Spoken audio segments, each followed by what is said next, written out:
My channel. మన ప్రభువైన యేసుక్రీస్తు నామములో అందరికీ వందనాలు. ఈరోజు దేవుని వాగ్దానం ఏమిటంటే 2 కొరింథీలు 9:7.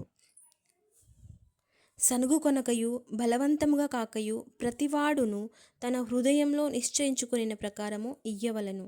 దేవుడు ఉత్సాహంగా ఇచ్చువానిని ప్రేమించును.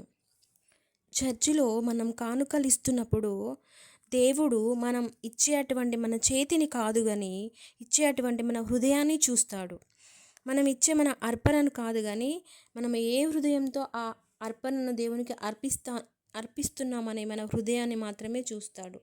మన పక్క వాళ్ళు 10,000 ఇచ్చారు, మన ముందు వాళ్ళు 50,000 ఇచ్చారు, మన దగ్గర లేవు కదా, మనం ఇంత తక్కువ ఇస్తే వాళ్ళు ఏమనుకుంటారు, వీళ్ళు ఏమనుకుంటారు, దేవుడు ఏమనుకుంటారు అని గొప్పలకు పోయి అప్పులు చేసి మనం కానుకలు ఇవ్వవలసిన అవసరం లేదు.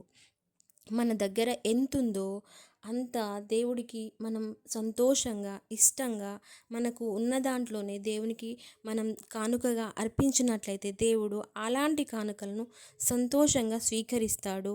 దేవుడు మనల్ని ఆ కానుకలను బట్టి ఎక్కువగా బహుగా ప్రేమిస్తాడు. కాబట్టి ఎప్పుడైనా చర్చిలో కానుకలు వేస్తున్నప్పుడు ఎదుటి వాళ్ళను చూసి గొప్పలకు పోయి అప్పులు చేసి కానుకలు వేసే ప్రయత్నం చేయకుండా మనకున్నంతలో, మనకు తోచినంతలో, మన మనసుకు ఇష్టమైన దాంట్లో మనం ఎంతైతే సంతోషంగా కానుక అర్పించగలమో అంతే కానుకను దేవునికి సంతోషంగా ఇవ్వగలిగితే దేవుడు మనల్ని బహుగా ప్రేమిస్తాడు. మనం ఇచ్చిన కానుకను దీవించి 10 దాన్ని అభివృద్ధి చెందేలాగా చేస్తాడు. ఈ చిన్న వాక్యాన్ని వింటున్న మీ అందరిని దేవుడు దీవించి బహుగా ఆశీర్వదించునుగాక. ఆమేన్.